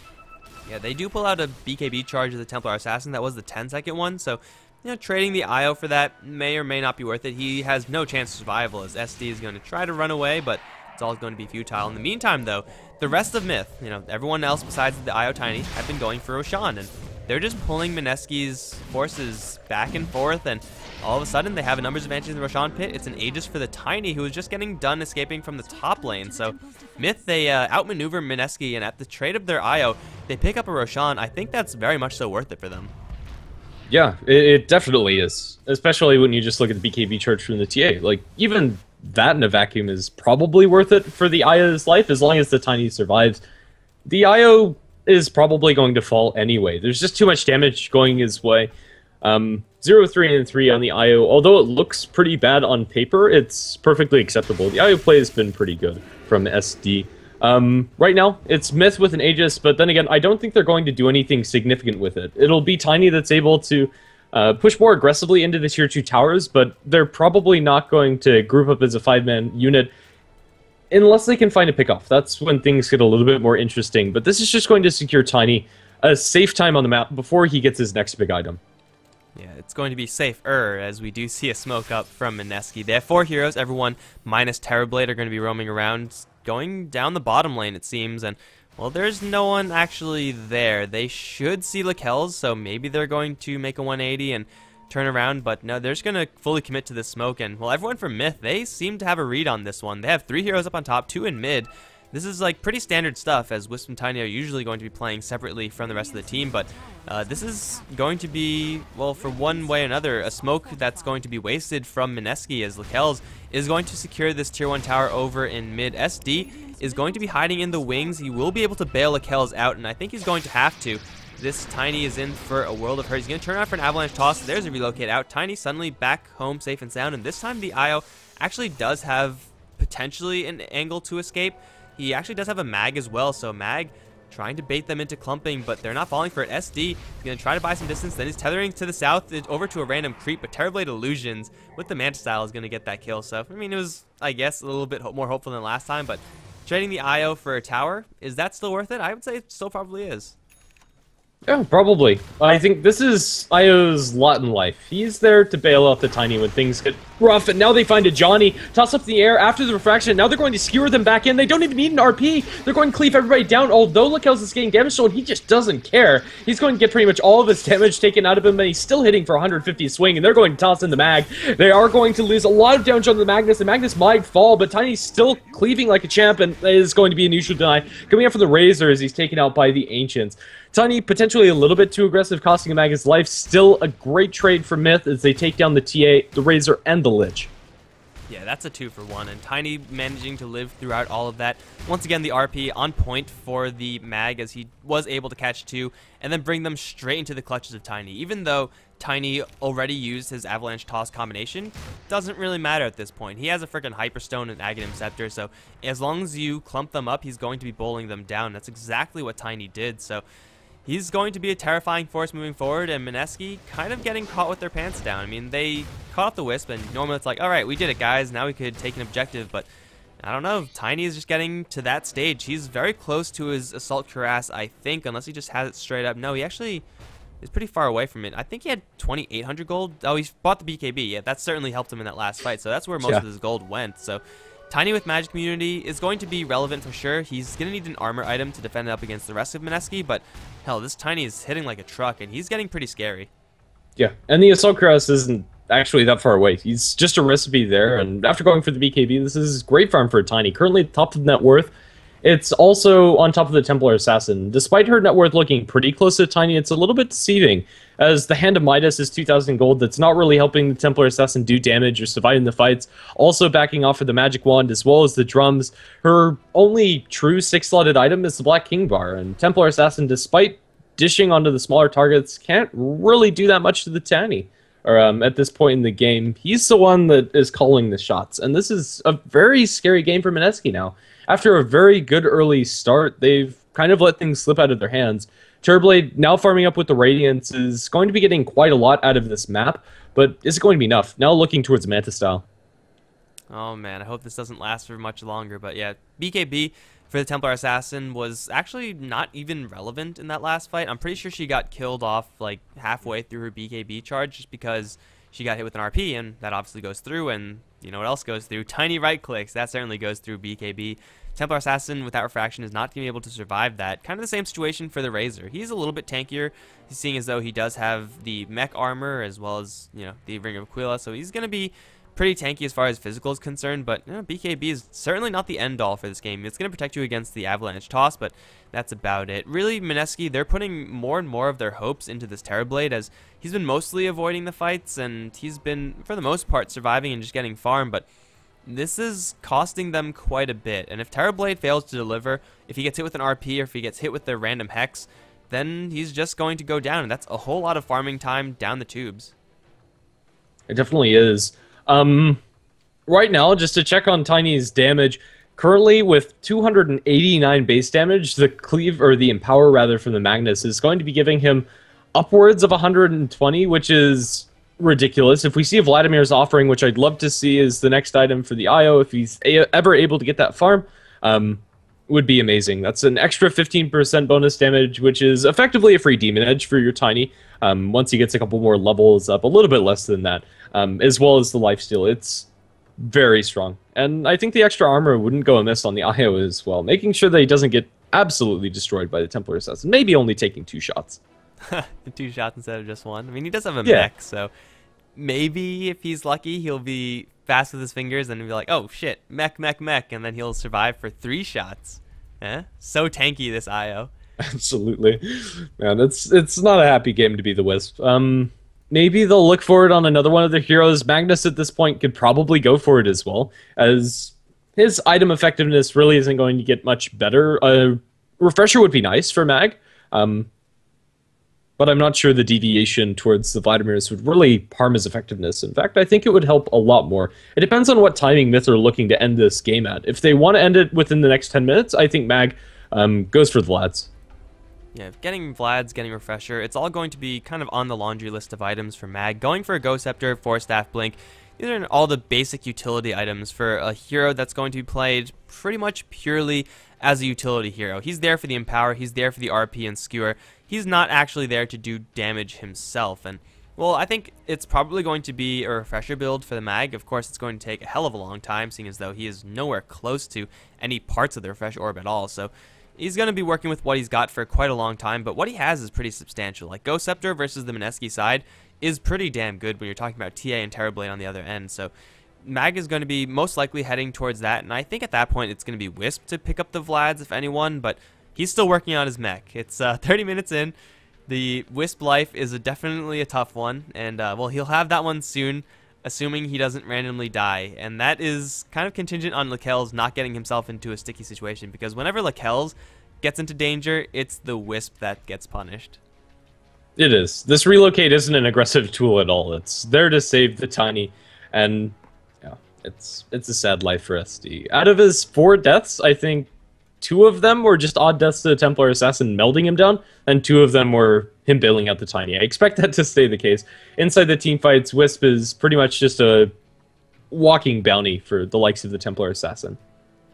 Now, we're talking a lot about MiTH. Mineski, they definitely have lost a great deal of what made them powerful in this game, seeing as though the Templar Assassin slowed down, went for the Hand of Midas, and taking 1, 2, 3 poor fights in a row is certainly not going to be useful in order to extend your late game effectiveness. So Mineski, they still have a lot of tools in order to get back into this game. The Blink Dagger Earthshaker has not really had an impact at all, really. I don't think I've seen a Blink Echo Slam that has been relevant in this game, and well, when that happens, it's not really good times. The Lich Chain Frost has been rather underwhelming since the early top lane fight, and that was quite a long time ago. So Mineski, they could just choose to play this extremely glacially slow and get more farm in the Terrorblade, but Radiance and into Scotty, that's quite the build-up, and Terrorblade is going to have quite a long time where he's not going to be very effective, and if MiTH do find this out and decide to push their advantage, I could see MiTH taking several tier 2 towers, potentially even Raxes if Mineski play it too slow. Yeah, I think that's fair. Right now, it's Mineski on the back foot. They have a BKB on the Razor as well as a mech. Yeah, they have a decent amount as far as stopping the magical damage from MiTH, but we talked about it in the draft, the mixed damage is going to be something that's difficult for them to go through. Right now, their armor on their heroes is pretty solid. We're having 20 on the Templar Assassin. Razor's operating with a lot of armor, as is the Terrorblade. But then again, these supports, Earthshaker and Lich, are just going to drop so quickly. And maybe just to the cleave damage from the Tiny. Honestly, inside a team fight, if Tiny can do it, cleaving off of the 2 supports is going to bypass the armor of the likes of the Templar Assassin, Razor, as well as the Terrorblade, which could be pretty key. We are going to have the reconnect coming out from MiTH, and hopefully we'll be able to start this game again. Yeah, the ice armor of Lich is going to be probably the most relevant tool that he has. I mean, Chain Frost, Frost Blast, the utility is nice with the slows, but ice armor, defending yourself against Tiny, is going to be huge. And that being said, if you are going to get cleaved, then suddenly it's not really going to be helping you that much. So this Lich has to be able to keep his spacing, and that's potentially very difficult when you're dealing with an Io, when you're dealing with a Blink Lion, and a Mag with all the mobility items in the book. So, well, we're now resumed in this game, and we're going to see how this actually continues to shape up. Death Prophet is still pushing up on top, and Tiny's still pushing down on bottom. Oh no, Tiny's putting himself in a situation where I think Wisp is going to die.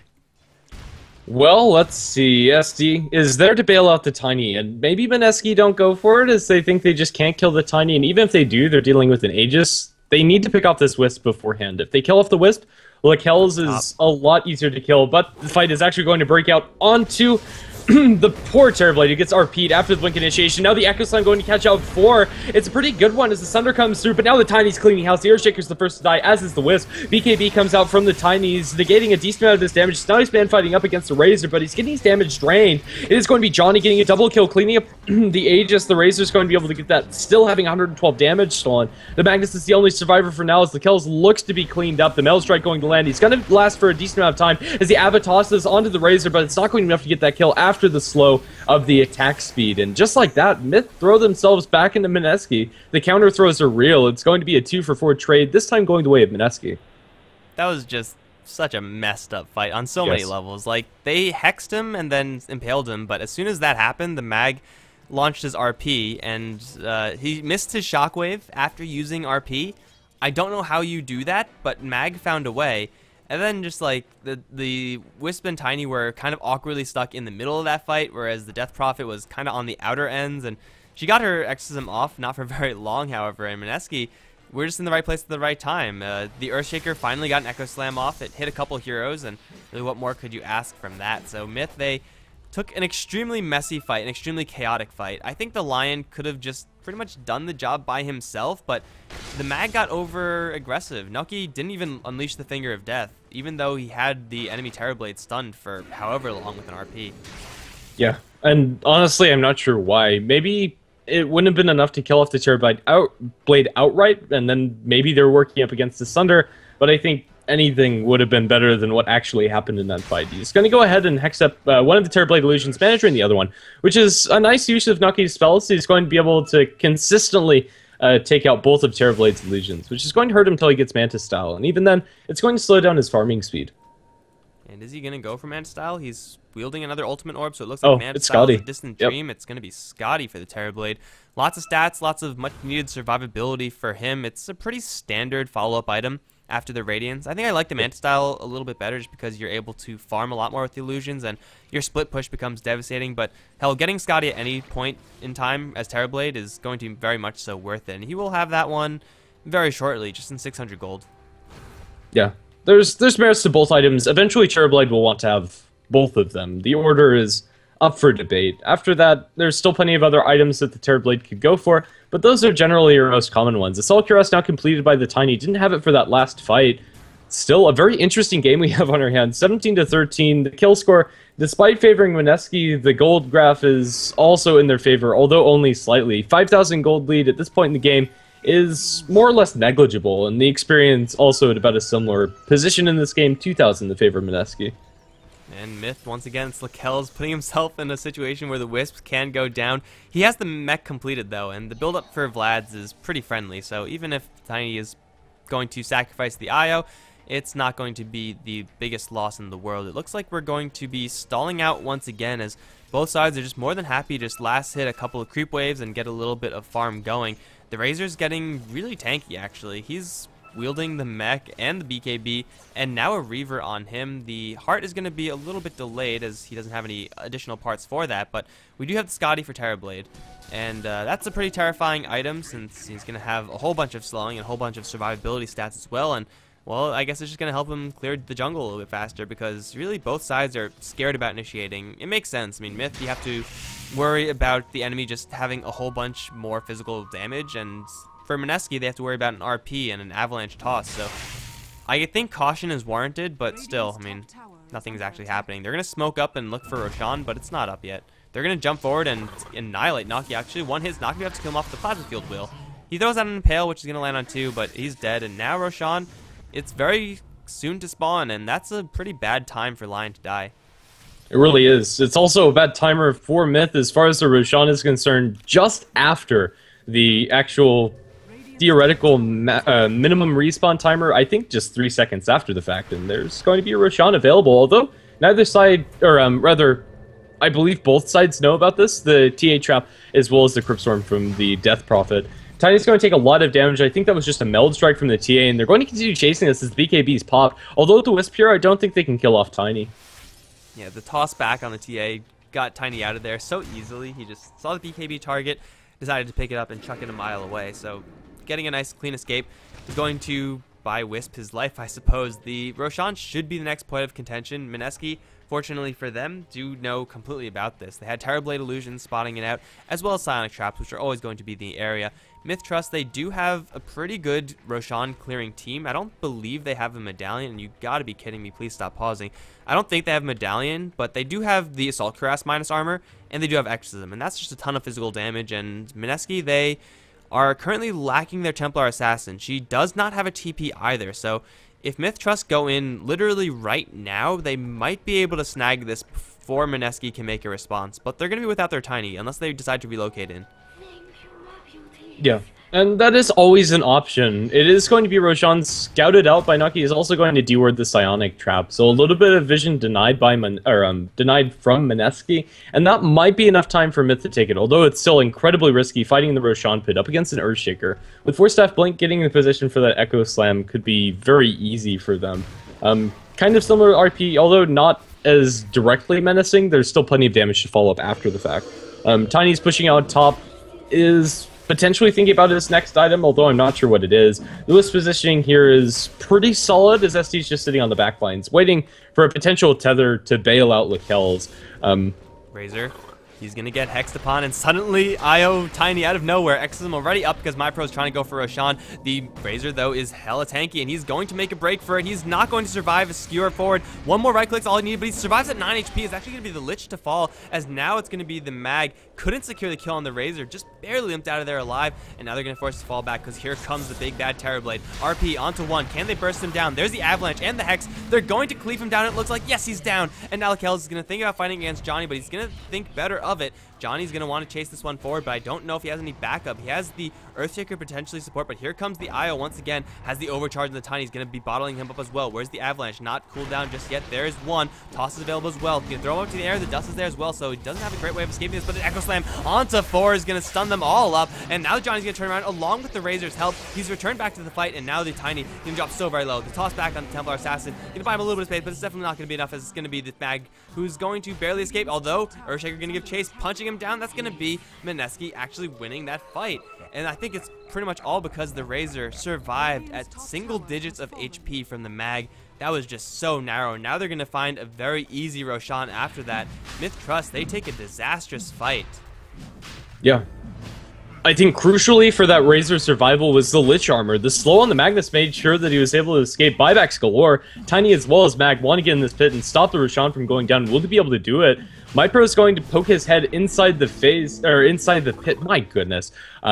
We are going to see a spike going on to Johnny, and Johnny might fall here. He does have the BKB, however, to stop the Finger of Death coming out from the Lion, but he doesn't have the mana for it anyway. Johnny's still being right-clicked, but it's not enough. Yule Sceptered up into the air. Lakel's is trying to break the link coming out from the Razor. They are going to bring down Johnny as he's brought down to the earth, and then he's going to eat a Crypt Storm to the face. Razor now trying to run away from Tiny. That's not going to happen. The Avalanche comes through, but there's no follow-up lockdown. Razor with the heart is pretty darn tanky. Solo Frost Blast going to land onto Lakel's as he's going to be able to escape towards the rest of his team. The Roshan is still surviving with very little HP, and it looks like Mineski want to secure it. They bring in the Terrorblade as well, and I think this Aegis is going their way, especially with the Fissure blocking them off perfectly on this side of the map. They can't get in here, and Templar Assassin is going to secure himself the Aegis. We are going to see the Tiny Man fighting up against the Razor. He's linked up again. He's going to throw him up in the air. There's the RP, only onto Johnny as well as the Razor, but that's probably going to be enough, as now they're going to lock down the Templar Assassin, losing Aegis almost instantly. Do they have enough lockdown to kill her a second time?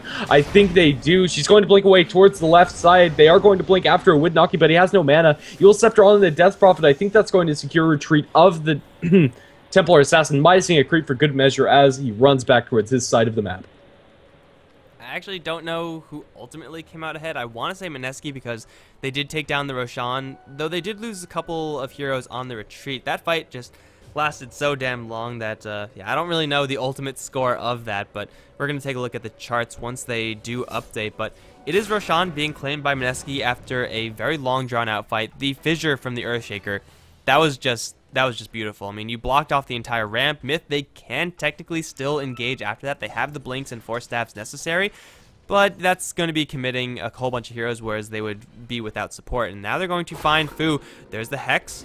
Going to wait for the Impale. There's the Impale. Here comes Tiny IO. And they have Chain Stun him. Where's the Avalanche? He's going to get the Sunder off. There was no Chain Stun there. And now he's just going to turn around and go to town on everyone. He's going to stand still, and they just don't attack him for whatever reason. Tiny is still going to get hit, and the Fissure's going to kill off the Mag. Now Lakel's has to turn around and fight. He's going to land the Avalanche toss, but he's getting hit with his own reflection. Boo. They drop pretty low. Now the Echo Slam onto the Lion and the Plasma Field to kill off the Tiny as well. That was just such a messy engagement from MiTH. They should have been easily able to secure the Terrorblade kill. That should have been so very quick. It definitely should have been. They're going to be punished heavily for losing 3 heroes and getting nothing in return. the buybacks, I think, from the previous engagement are going to be telling as far as who wins it, and if nothing else, that last fight is going to put the momentum into Mineski's favor. They only had to spend the buyback on their Templar Assassin, whereas the side of MiTH had to buy back on their Mag Wisp as well as their Tiny MiPro. Now in a bit of a pickle here as he gets linked up. He'll be forced back into the base. He's going to survive, but it's still going to be them completely zoned out as their 2-3 towers is going to fall. And when you lose a fight up against a Terrorblade, not to mention a Razor and a Templar Assassin, your structures are going to die. Tiny has no buyback, Death Prophet, and Io can do literally nothing in order to stop this. Throw out the spirits. That'll certainly do something. They're going to take down the bottom lane in its entirety. However, unfortunately for Mineski, they have to work through 2 tier 2 towers if they want to take anything else. So MiTH Trust, they're going to be actually pretty fortunate about this. With Tiny and Mag having no buyback, normally they would have lost 2 Raxes, assuming the tier 2 towers were down, but Mineski, they couldn't get that pushing power off early, and well, they're going to be punished for it right about now. Now MiTH are going to have everyone back up at full force, and assuming they don't botch one of those ganks again on Terrorblade, they should be able to collect some pretty heavy kills. I mean, MiTH, they look so great in this game, but then they just took one too many bad fights. Kind of the exact same thing as what Mineski did previously. Mineski are also going to jack a huge ancient stack of MiTH, and this is going to hurt them even more. They need every single bit of gold that they can muster right now. Will they be able to jack this, however? They don't have anybody that's great at farming those. They're actually just going to leave it there for the Tiny, potentially leaving it as a trap, but I think Tiny's going to be able to cleave through that before anything actually happens. And they don't block it and don't have vision over here. So I think that's going to be a quad stack that Tiny's able to farm. Actually, that's a quad stack. That's quite a lot of gold. I mean, Terrorblade would like to have Metamorphosis before he goes for that. I think it's actually worth using Metamorphosis to clear off that much. I mean, it's pretty much a team fight worth of gold right there for one hero. So it is still going to be maintained by Nucky, but yeah, Mineski, they're going to leave it there for now. It's going to be a Butterfly picked up for the Templar Assassin. Are they going to look to take these other tier 2 towers and look for more? I mean, they already got one set of Raxes kind of out of the blue. Like, they really were in no position to decisively take those Raxes, but taking the next set is going to be slightly easier, but still very difficult. Yeah, I think that's fair. Although Mineski get a huge leap as far as map control is concerned by getting that set of racks, it's still not over by any means. If there's any hero that can come back from Mega Creeps, it's Tiny, and right now it's only one lane. And at 40 minutes in, they have plenty of power to clear out the creeps. Even without the Tiny, you're still dealing with a Magnus that has the cleave of his in-power as well, and then you have decent amount of nukes from the line as well as Crypt Swarms of Death Prophet to clear out those creeps. It's nothing they can't manage. Yeah, so this lane is definitely going to be nice for Mineski, but not going to be a game-winning set of Raxes. This late in the game, it's rarely ever going to be the case. If you take Raxes 20, that's going to be a death blow, but in 40, that's not going to be the case. So MiTH, they're going to be slightly annoyed by this, but still, if you have a Tiny and IO combination, they're going to be probably parking themselves on the bottom lane for the most part, and then relocating in as necessary. The Tiny hasn't made any huge item advances, whereas Mineski, they have. Terrorblade has BKB completed and another 2,800 gold on his person because he hasn't died. The Razor has his heart completed, another 2,000 gold on him, and as I mentioned, Butterfly on the TA. MiTH Trust, their core heroes are kind of starting to stall out. Death Prophet, yeah, she could tank up quite a bit. She has heart and Shivas and a BKB, so it's going to be really hard to kill this hero off. But do you need to focus her so highly? Because she's actually not doing that much damage when you compare her to the Tiny. Yeah, I think that's fair. As far as Death Prophet's last item slot is concerned, I think Refresher is probably where it's at, but honestly, that's not a huge leap of power. You can only have the one Exorcism going at a time. If you could actually have double Exorcism going, that would be ridiculous, but either way. Up in top, the Templar Assassin is going to bump into Lakel's, but nobody's actually going to trade blows, just some aggressive posturing. With the Wisp backing him up, Tiny doesn't really have much to fear. He really needs either an MKB or someone else to cleave onto the Templar Assassin if he wants to get that kill. Butterfly up against Tiny, who doesn't hit the fastest in the game. With Overcharge, he hits pretty damn swiftly, but he is definitely going to be topped by the likes of Terrorblade, so the mischance is going to be pretty devastating for the Tiny. It's going to really wreck his DPS if he doesn't pick up an item, i.e. MKB, in order to counter against that, so he's still going to just be happily farming away for 3,800 gold in his bank account. And well, Mineski, it looks like they're going to group over on mid lane and start to pull some triggers. They have Terrorblade, who's still farming. I mean, Mineski, they're in no rush, although, I mean, they still have opportunities to go for objectives if they really want to. Yeah, they definitely do. Terrorblade has a solid 2 slots to replace, as well as Boots of Travel. I assume the slots are going to be like a Butterfly of his own and a Mantis style, Depending on how fast Tiny is for going to that MKB, which is probably his next item of choice, just so he's able to fight up against a Templar Assassin. But even without... my goodness, what am I trying to say? Even without the evasion from Butterfly, it's still an awesome item on Terrorblade. But right now, we might see a jump onto Lakelz. He does have the Wisp to bail him out here if it's entirely necessary. The Avalanche is going to come through. He's taking a lot of damage. Relocate will be successful. And Wisp, again, is going to give up his life to save his tiny buddy. Man, poor Wisp. This is like the third or fourth time. SD this time has not a snowball's chance in hell in escaping. Yeah, rip in peace, SD.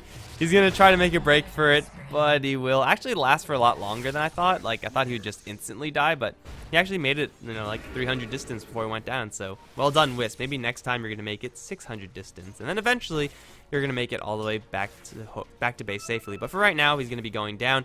And Tiny's going to be escaping, and he is going to buy up a Demon Edge, so it is going to be an MKB, in fact, for the Tiny. He recognizes the threat that evasion poses. It's going to be a little bit too late, potentially. He can complete it up, although that will be at the cost of his buyback, and at this point, buyback is the most important thing for the hero. They're going to most likely lose this tier 2 mid tower, and then probably the tier 2 top tower. Honestly, I don't think MiTH we're going to defend these towers one way or another. Yeah, I don't think so either. It's just too risky to do so. Maybe if there's a huge opening for the Magnus, I don't even think they'll go for it then. Tiny's going to be pushing out top lane. He doesn't have a Wisp available as he's just respawning, so Tiny needs to be careful and is going to TP back towards his base. Alright, so Mineski, moment of truth here. Are they going to be going for a little bit more? The Razor's going to poke his head up to the high ground, does not have an Aghanim to Eye of the Storm, so his pushing power is actually extremely limited. This Razor doesn't do that much damage if he hasn't stolen it. Now the Skewer back onto the Razor. He's going to get hit with a solo RP. No, it's actually going to be canceled. That's actually a responsible move from this mag. Razor gets to walk away from this one, but they don't actually commit that much into it. MyPro really wants this kill, though. He's going to chase forward. Sonic Traps are going to be there, but it's not going to go through BKB, and Razor, just so damn tanky with the armor and health that he has, is going to walk away from literally everyone from MiTH, and he's going to be able to regenerate very swiftly as he does TP back to the base. Hell, he even could have stayed and just used his heart regen, but at the very worst, I guess, MiTH, they use Exorcism, which is pretty bad, but they don't use Exorcism and RP, which would have been disastrous. Yeah, I think that's fair. For now, it's just going to be a standoff yet again. We're 46 minutes into the game, and the game kind of lies on a razor's edge. If MiTH lose a fight, especially now that Tiny completes up the MKB, it could be huge for them. So they're not itching to take a fight, and then again, neither are Mineski. Although they have the buyback available on virtually all of their cores, in fact, all of their cores, the Lich as well as the Earthshaker are the only ones without it, they still don't want to risk the fact that that fight could go disastrous. If they get caught out by a 3-man RP or something along those likes, the Tiny's going to cleave through absolutely everybody. And, well, they are going to posture for it, and are instead going to try for it. This could be a compromising position for them to go, and they blink Hex onto the Razor, follow up, looking for a Skewer. Magnus isn't going to find it immediately, and now he's Ghost Sceptered. He's just running around very awkwardly. Avalanche on the Razor, but now with the BKB can link up the Tiny very effectively, and Kim's going to be the one to die. We do have an RP being spent onto Johnny as well as onto the Razor, but it doesn't matter. There's no follow-up for that one. This is the go-ahead for Mineski to go for the second lane. There's not much that MiTH can actually do. BKB popped by the Terrorblade just to secure this tier 3 tower, and eventually the racks. Johnny's into a frog, but that doesn't matter. They're going to Avalanche Earth Spike him up as well. Lakelz is trying to man fight, but he can't do so. He's just kind of running around awkwardly again, slowed down by the Scotty. They don't get the full racks, but they get a tier 3 tower, as well as potentially the ability to go back in. There's still no Exorcism, and there won't be an RP available for a minute. They're just going to slowly put chip damage. They can just send Terrorblade and his illusions up here to do the job. Even though if they lose a couple of cores, a second lane would be very important for them. Lakelz is going to be linked up by the Wisp. Force Staff into the base. Ghost Scepter is going to keep the Magnus more or less safe, but it's still just such an awkward situation for MiTH Trust right now. Yeah, they kind of engaged from the side and tried for Hail Mary. Johnny's going to eat an entire Finger of Death with Refraction. The Avalanche Toss combo as well. Now here comes the Echo Slam. Once again, going to connect onto 3, locking down pretty much everyone. Terrorblade without Metamorphosis, though, can't really go into this. They do catch Tiny in a corner, but I don't think they could follow up, as it's going to be Terrorblade. Chase down does have a Sunder, but he can't use it if it's silence. I don't know why SD relocated in just by himself, but it will get Avalanche Toss on Terrorblade. That's going to blow him up instantly. That's going to be Mineski losing one too many heroes. They take down a tier 3 tower, which is all well and good, but they don't take racks, and that's what their goal was. Even after MiTH Trust have the most awkward of engagements outside of their base, they managed to hold on to the key structures, and now they're going to get an Aegis with Cheese. Mineski, they might have to use buybacks here. I mean, all the creep waves are being pushed towards MiTH, but if MiTH mobilized quickly enough, they could just go for a tower push. I think that's fair. If you look at the heroes that died, Templar Assassin, Razor, and Terrorblade all bit the dust. That's going to be a swing of about 5,000 gold and 10,000 experience. That's ridiculous. After using RP that doesn't get followed up on an exorcism that does nothing and fingering a refraction, you can't ask for much more. Yeah, I mean, that is just... somehow MiTH pull it out, and Mineski, maybe they stuck around for a little bit too long, maybe they were a little bit too comfortable with their situation, they were forced into bad positions, whatever it may be, they now have a Tiny who's really big knocking on their front door, and they don't really have anyone to answer for another 16 seconds. Here's the overcharge, and Lekels is going to tear this tower down. Fortifying is going to save it for a little while. It looks like it will save it actually in its entirety, as it's going to be the Earthshaker and Lion fighting each other, and Earthshaker demolishes that Lion. Enchant Totem, even if you're not a core shaker, is always going to hurt. That's also a gem going the way of Oa, so that's actually more significant than just a vacuum Lion pickoff. It's a little bit more gold towards the Earthshaker at this point. It's not super significant, although it is going to be towards the Aghanim Scepter for the Earthshaker. Still 1,000 gold. Tilly has that 950 to be exact, but yeah, it's going to be more map control going the way of Mineski. It's still MiTH that have a decent amount of control this game, but honestly, this game has been so topsy-turvy. Whoever wins the first fight is going to end up overextending or throwing some form or fashion. It's ridiculous. Tiny's going to pretty much one-shot a creep wave. Yeah, that just happened. Lekels is farming like a madman. 5,000 gold. He does have enough gold in order to replace that Aegis once it does expire, or once it's utilized, whichever comes first. For all intents and purposes, Tiny's getting close to being capped out. Terrorblade also in a similar boat, is he'll have the completed butterfly, casually keeping the Eagle Song in base. Why not replace the Ring of Aquila? I have no idea. Maybe wants to surprise the Tiny or something like that, but the Tiny already has an MKB, so I don't really know if that's going to be entirely relevant. It seems like Fu is just going to be holding on to his buyback gold for now and keeping himself safe, but who's not going to be safe is MyPro. He does have cheese, and he's extremely tanky. He's very fast as well. He's just going to run away. And do they have enough lockdown? Earthshaker is going to come around from the side, has a fissure, which is not going to connect because of BKB. MyPro now is going to be in the clear to just run away. Death Prophet has quite a lot of movement speed, 503 in fact, with travels and Yules, and now she's going to look to turn around. Has an invisible Magnus in tow, as well as the Lion and Wisp Tiny, which can always relocate in. Mineski, they have to get themselves out of here. They don't know it, I don't think. Actually, no, they do. They have observers spotting pretty much everything out, so they're going to make a clean retreat. But yeah, it's going to be no bloods being spilled down in the bottom lane. It's actually going to be top lane where Terrorblade is going to be still pushing that tower, or pushing the lane. MyPro is going to be forced back to defend this, and well, if you could keep doing the split pushing, Mineski are going to buy so much space for themselves. Yeah, right now it's MiTH that are more or less completely capped out. There's not much that's going to get better for them. Tiny with an Aegis is pretty much all you can ask for. Sure, replacing that last item slot, Butterfly or Mantis style, whatever it may be for the Tiny, maybe even just Daedalus, will be nice, but it's, I don't know, not as huge as you'd like it to be. The Tiny right now is pretty much capped, whereas the heroes on Mineski still have a little bit of room to grow. The Terrorblade is getting close to that 6-slotted territory as well, but the Templar Assassin still has a MiTH to replace, and also a Daedalus to finish. There's still plenty of room for them. Actually, no, that's completely Daedalus. Scratch that. Templar Assassin's going to one-shot the Wisp. Yeah, unfortunately for Wisp, I don't think he's going to escape. He has a Ghost Scepter, though, so maybe Wisp is going to live, but that seems a little bit optimistic. It is still going to continue on this game as both teams are getting to that near 6-slot stage.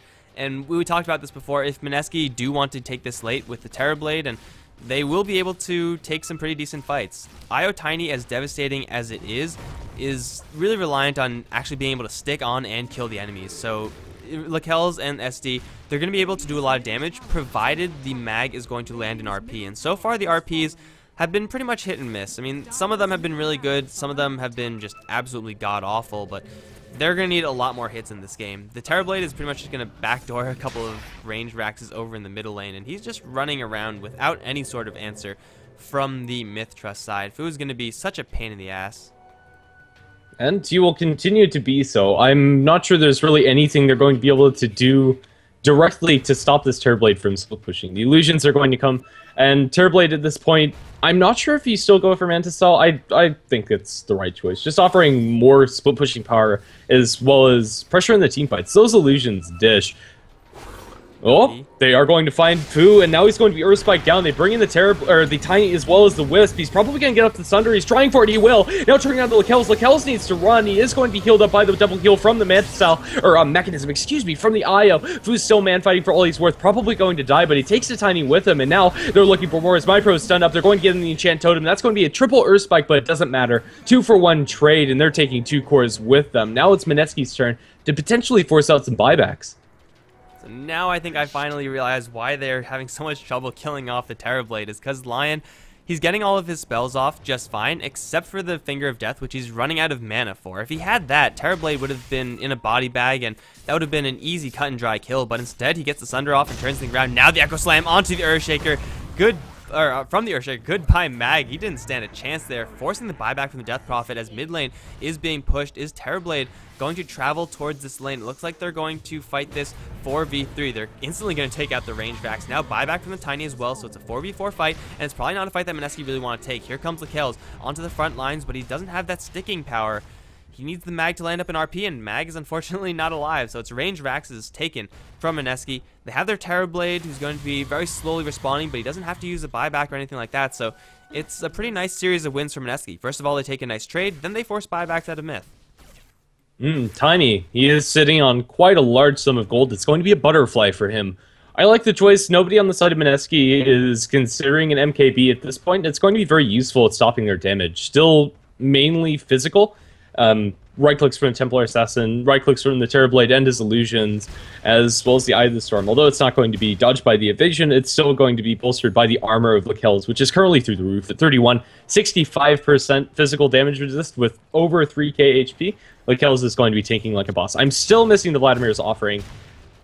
It would be so nice if this Tiny had lifesteal, like, not even joking. Not to mention the extra damage. It's just such a good item to be passing up. We now have that refresher on the Magnus, but I think it's a no-brainer. Even if it's going to be less slot efficient than one of those big 6-slotted items that you'd like, it's going to help out your Tiny. And at this point, Tiny is the most important hero on Myth, and that's not going to change ever.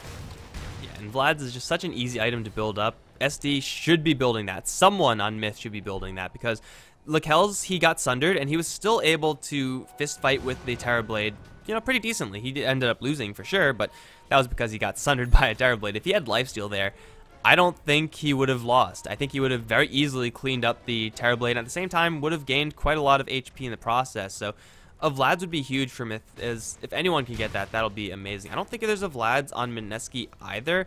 I mean, both sides would benefit so much from these simple aura items that are, quite frankly, too often overlooked. If either team gets it, it's going to be an advantage that's not going to be mirrored by the other side. But yeah, still, it's going to be Tiny, who's pretty much 6-slotted. And this Tiny, as hard as he's hitting, is not going to be hitting any harder in this game. Whereas Mineski, they still have room to grow. I mean, Terrorblade has a whole other item slot to ship out, as he has picked up the Boosted Travel in exchange for the Aquila. Power Tread's still in his inventory, so he has that to grow. The Razor obviously can get a little bit more damage if he wants to. He has Travels to pick up and a TP slot to fill. And the Templar Assassin, well, maybe she wants to get rid of that Hand of Midas right about now. Maybe even wants to replace the Blink. So Myth Trust, they have about hit the peak of their team. Outside of, you know, a Miracle RP, which you could always gamble upon, it's going to be more and more difficult for them moving forward.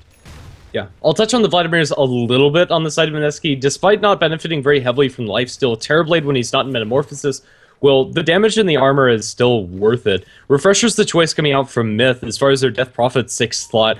She'll probably ship out the Yule Scepter for a Scythe device eventually, but for now, it's going to be MyPro without buyback and without any gold to consider going for a replacement item.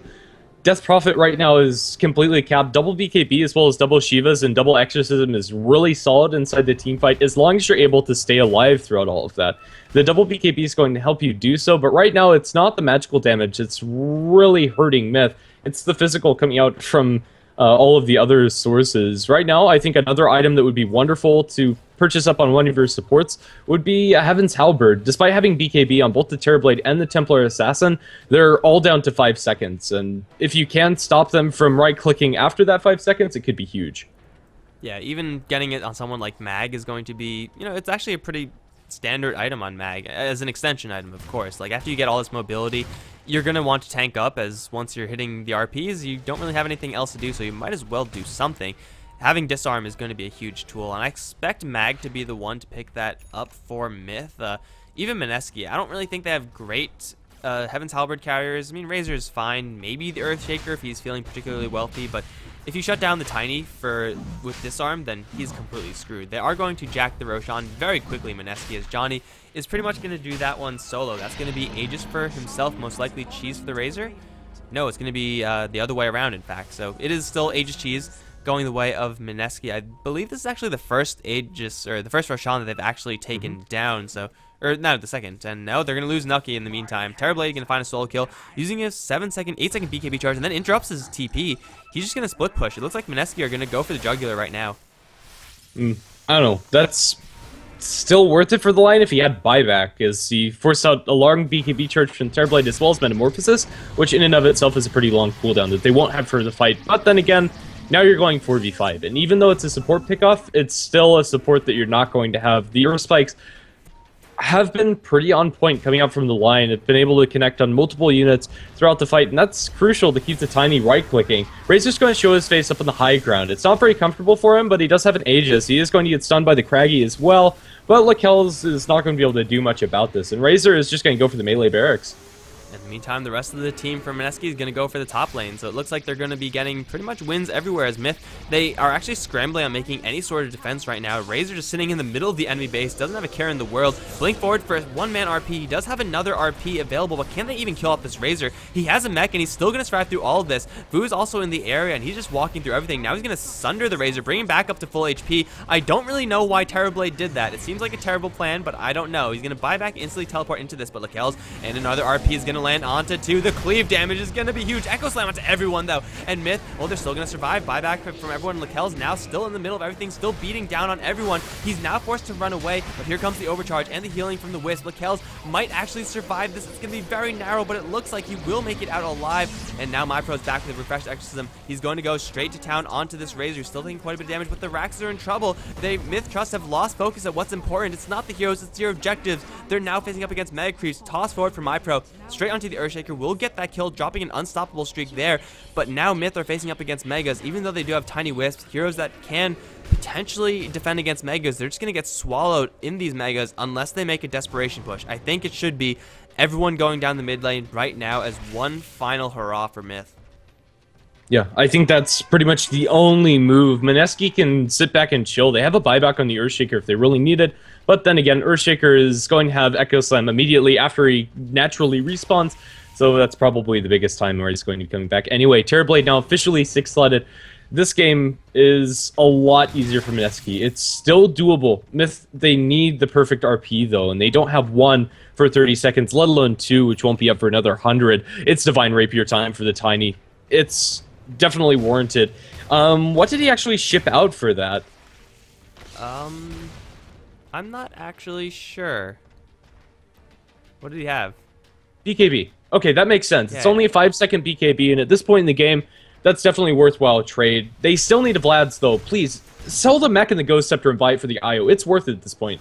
You just need lifesteal on that stupid Tiny so he can man fight effectively. He's going to find Fu, as he's also going to be hexed down. They toss in the Magnus, but he doesn't have an RP. No, there's the RP. They're trying to cleave down the Terrorblade before he's able to get the Thunder. Still on cooldown for 5 seconds, however, he's not going to have it. And now the Finger of Death finally comes out from the Lion. The first one we've seen for the longest time. SD being focused down by the Razor, but the Overcharge, he's surviving. Now trying to man fight up against Lakel's. That's not a fight you can win. Avalanche comes through. Toss is not going to be there. The Echo Stun going to be solo onto Lakel's, but that's not going to be enough damage. It's only a solo hero. Buyback from the Lion. They want to get back in here. Skewer onto the Razor. It's going to be pulling back in, but then again, the Magnus is going to die. It doesn't matter since the Razor is still going to fall. Buyback available for the Razor. Going to force suspended. It's now Johnny man fighting up against Lakel's. This is a fight that Lakel's is not going to be comfortable taking. Now they're looking for the stun. Oh, going to find all three of them. Now the Hex going to wave Lakel's. That's Rapier on the ground and no buyback for the Tiny. I think they've just done it. Now cleaning up MyPro. They're going to slow him down with Psionic Trap, chasing down with Johnny. He is going to be able to purge off that slow to BKB and now run away at 503 movement speed. Another Psionic Trap slow is going to come here, and now with the Blink Daggers on the Earthshaker as well as Templar Assassin. They stun him up. The Earthshaker finding a perfect angle, but no other way to cancel it. Looking for the Enchant Totem. It's going to be there, and even if it wasn't, it's going to be enough damage. They find themselves in SD as well. That's at 90 seconds with no IO and Tiny, and I think that they've done it. That has got to be game. I mean, they're fighting 3v3 right now, which isn't the cleanest odds for them, but they could honestly let the Mega Creeps finish this game out from here on in, as MyPro does have Exorcism, but you can't exercise anything when you are turned to a pig, and now he's on the run. Johnny is going to go for the final objective. Nucky going to try to slow him down. Got a hand to MiTH, they're fighting to the last man, but MyPro dropping very low, and that's going to be GG. It took an hour and 4 minutes, but guys, we're there, and Mineski, they don't end up throwing away their lead. They end up finalizing the game, and they somehow make it happen. Oh my god, this took long enough. It was a very late night for us, but definitely worth it. I love seeing games like that. The pauses were a little bit irritating, but the counter throws, the throws were real. Lots of good team fights in that one.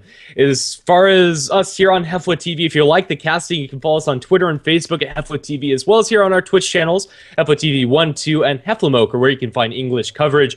And we'll be continuing to cover the Thailand Championship, although your casters are going to change. As me and Mike Loris need to sleep. It's currently 4 here and 5 over on the east coast of the United States, and so we need to nod out. So hope to see you soon, and stick around if you want to watch some more amazing Southeast Asian Dota. Yeah, guys, thanks for tuning in. The stream will be going down for a little bit, but it will be very quickly, again, going back up with a new set of casters. So thanks for tuning in. I hope you guys enjoyed it. Hit the follow button if you did. And, well, for right now, the Americans are out because it's way too freaking late. Later, guys.